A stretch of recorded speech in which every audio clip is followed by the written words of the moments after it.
दोस्तों, आज हम बात करने जा रहे हैं दुनिया के सबसे खतरनाक एमएमए फाइटर हबीब नुरमागोमेदोव के बारे में। इन्होंने एमएमए की दुनिया में एक अकेला ऐसा रिकॉर्ड बनाया है जिनको तोड़ना एमएमए फाइटर का मुश्किल ही नहीं, नामुमकिन है। आखिर ये रिकॉर्ड बनेगा भी क्यों नहीं? ट्रेनिंग जो उनका सबसे खतरनाक था। सभी जिम के अंदर ट्रेनिंग करते थे दुनिया के एमएमए फाइटर बनने के लिए, मगर ये बंदा जो थे उनका ट्रेनिंग जिम के साथ साथ बियर यानी कि भालू के साथ भी हुआ था, जिससे इनकी टेकडाउन की क्षमता सबसे ताकतवर और ख़तरनाक थी। हबीब नुरमागोमेदोव की शुरुआती ज़िंदगी से हम शुरुआत करते हैं। हबीब अब्दुलमनोपोविच नुरमागोमेदोव का जन्म 20 सितंबर 1988 को सोवियत संघ के दागिस्तान एएसएसआर के चुमांडिस्की जिले की सिल्डी गांव में हुआ। उनका बड़ा भाई मागोमेद और बहन अमीना है। उनके पिता का परिवार सिल्डी से किरोवॉल चला गया था, जहां उनके पिता ने अपने 2 मंजिले इमारत को जिम में तब्दील कर दिया था। हबीब अपने भाई बहनों और चचेरे भाइयों के साथ पला बढ़ा। हबीब 9 साल की उम्र में भालू के साथ कुश्ती किया करता था।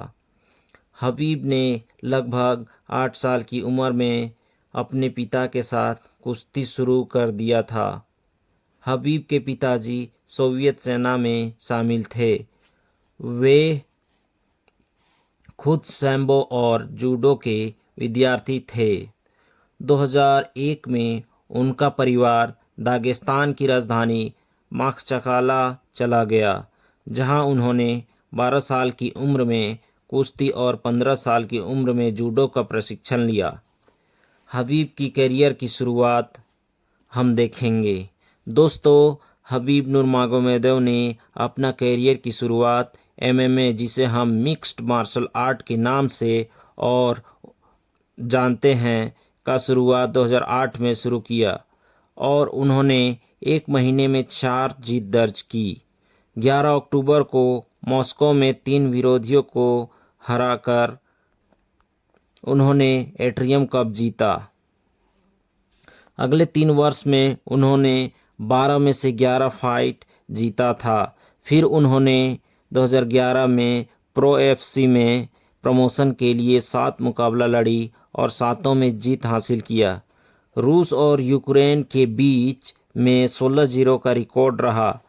तब जाकर यूएफसी अल्टीमेट फाइट क्लब ने हबीब को साइन किया। यूएफसी में लगातार फाइट वो जीतते गए। तब डाना वाइट ने उनका फाइट माइकल जॉनसन से कराया और उसमें भी हबीब को जीत मिली। तब डाना वाइट के द्वारा कुछ शर्तों के साथ टाइटल फाइट का पेशकश हुआ।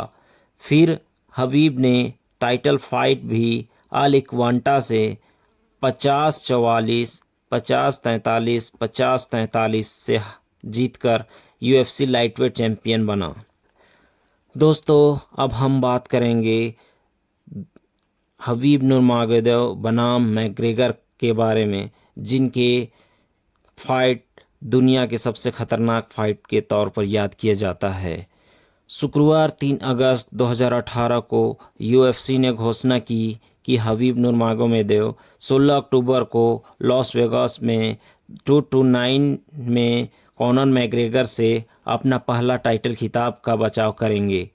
फाइट हुआ तो पहला और दूसरा राउंड हबीब ने जीता और तीसरा राउंड कॉनर मैग्रेगर ने जीता। ये पहली बार था जब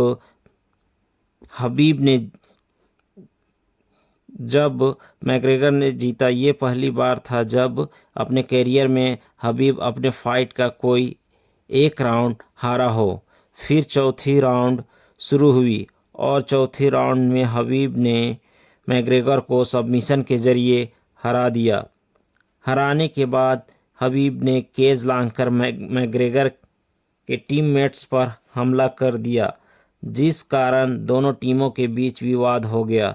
असल में हमला करने का कारण था मैग्रेगर के टीममेट या कोच के हैं डिलन डेनिस, जिसने हबीब के पिताजी, हबीब के धर्म और हबीब की फैमिलीज को गाली गलौज कर रहा था।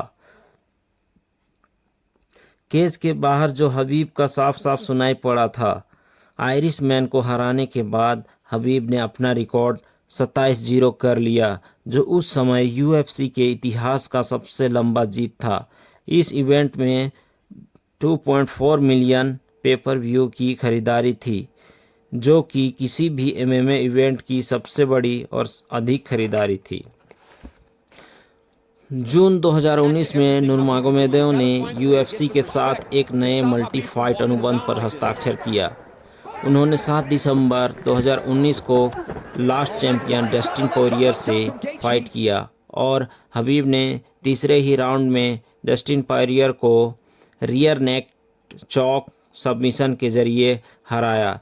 हबीब ने डस्टिन पोरियर को हराने के बाद दोनों ने एक दूसरे का टी शर्ट अदला बदली किया और नूरमागोमेदोव ने डस्टिन पोरियर के द्वारा दी गई टी शर्ट बेच दिया और उससे जो भी पैसा हुआ वो पैसा डस्टिन पोरियर के चैरिटी में दान कर दिया और वो टी शर्ट $1 लाख में बिका, जिसे हबीब ने चैरिटी में दान कर दिया। दोस्तों, अगला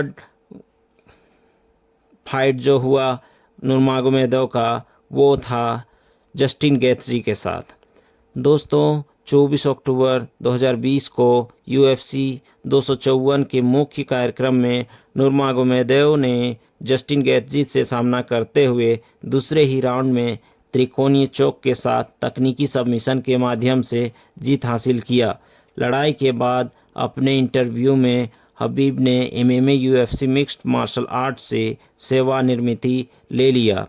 उन्होंने बताया कि उन्होंने अपनी मां से वादा किया था कि वो इस फाइट के बाद संन्यास ले लेगा, क्योंकि वो अपने पिता के बिना एमएमए फाइट नहीं कर सकता है। इसके बाद उन्होंने अपनी टीम का कोच बनकर इस्लाम मखाची को चैंपियन बनाया। उस्मान नूरमागोमेदोव और उमर नूरमागोमेदोव जो उनके चचेरे भाई हैं, उनको ट्रेनिंग दिया, अच्छे ढंग से ट्रेनिंग दिया और अब वो कोचिंग भी छोड़कर एमएमए प्रमोटर बन गए। यही कहानी है एक सच्चे मुस्लिम फाइटर की।